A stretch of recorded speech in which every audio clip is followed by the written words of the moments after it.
وہ 7 بجے وہاں پہ تھی یا نہیں تھی یا یہ تھا یا وہ تھا، ہم لوگ کو ایسی بات نہیں پڑھنی تھی. ہم لوگ کو صرف یہ تھا کہ کیوں اس کے ساتھ ایسا کیا. غصہ اس چیز کا ہے کہ یہ ہمارے ساتھ اٹھنے بیٹھنے والے ہی لوگ ہیں جو ایسے لوگوں کو پروٹیکٹ کر رہے ہیں، ان کو بچا رہے ہیں. خدا نہ خواستہ ایسا کوئی انسیڈنٹ ہو جاتا ہے، مجھے تو اس چیز سے بھی ڈر لگتا ہے کہ مجھے پولیس اسٹیشن میں ہراساں نہ کیا جائے.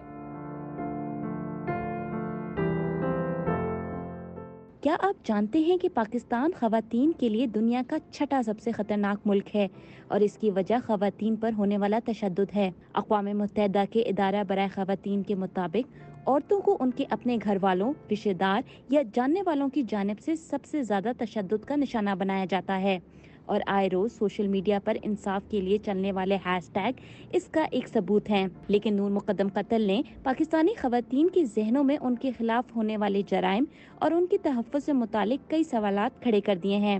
ہم نے ایسی ہی چند خواتین سے بات کی اور پوچھا کہ اس کیس نے کیسے ان کی زندگیوں کو متاثر کیا. جی آپ ٹھیک ہے؟ اب ٹھیک ہے. Can you hear me? یا یور وائس بروک آؤٹ. میرے پاس تو الفاظ ختم ہو گئے تھے.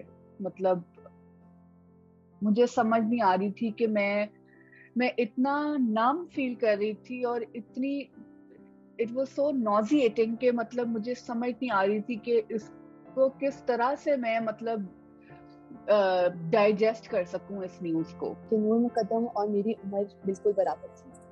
وہ بھی میری طرح کی ایک لڑکی تھی، ان کی ایج میری جیسے تھی.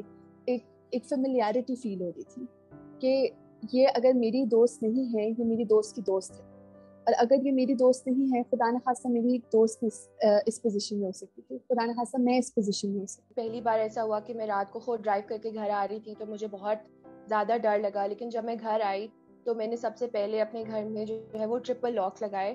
میں عموماً جو ہے وہ سنگل یا ڈبل لاک لگاتی ہوں، لیکن اس دن میں نے 3 لاکس لگائے کیونکہ میں گھر میں اکیلی تھی.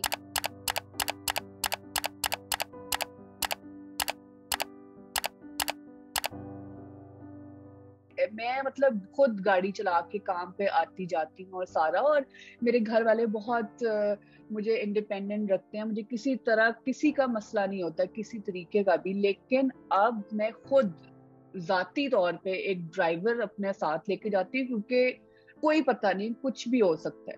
میں پرائیویٹ کیبس میں بہت زیادہ ٹریول کرتی ہوں. میرے گاڑی کے شیشے ہمیشہ نیچے رہتے ہیں. میرے فون کی جب میں ٹریول کر رہی ہوتی ہوں میری فون کی آواز ہمیشہ لاؤڈ پہ رہتی. میں فون کو سائلنٹ نہیں کرتی. ہو سکے میں اپنی ٹریول کی لنک ایک دوست کو شیئر کر دیتی ہوں کہ میں یہاں پہ جا رہی ہوں. میں کس سے بات کر رہی ہوں اور کس سے مل رہی ہوں، کہاں پر مل رہی ہوں.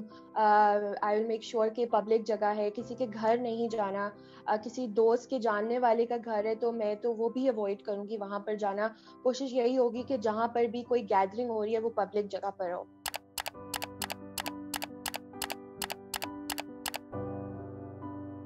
اس خوف کا ذمہ دار صرف اور صرف قانون ہے، کیونکہ ہمارا قانون ہمیں پروٹیکٹ نہیں کرتا. کیونکہ ہمیں پتہ ہے کہ اگر کل کو کسی اور کے ساتھ یہ ہوتا ہے یا میرے ساتھ ہوتا ہے تو ہماری آواز 10 دن سوشل میڈیا پہ چلے گی، ہمارا ہیش ٹیگ چلے گا 10-15 دن سوشل میڈیا پہ، اس کے بعد ختم، اس کے بعد کچھ بھی نہیں.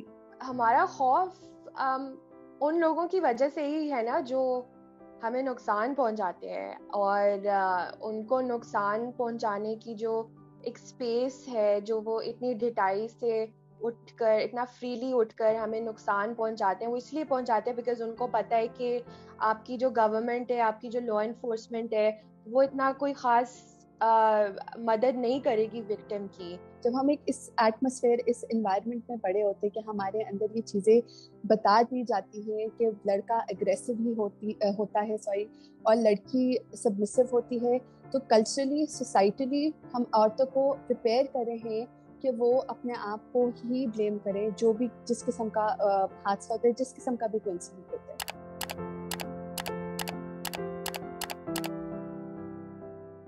ایک انسان کو اگر عبرت بنائیں گے نا، ایک انسان کو، ہر مرد جس کے اندر یہ پوٹینشیل ہے نا یہ چیز یا اس طرح کی حرکت کرنے کی، وہ 50 دفعہ سوچے گا یہ حرکت کرنے سے پہلے. آپ جب بات کرتے ہیں بار بار کہ وکٹم کا قصور تھا، وکٹم کا قصور تھا، یہ نیریٹو جو ہے وہ اوپر سے چینج ہوگا تو پھر نیچے بھی چینج ہوگا. آپ جو صلح کرانے آ جاتے ہیں وہ نہ کرائیں صلح.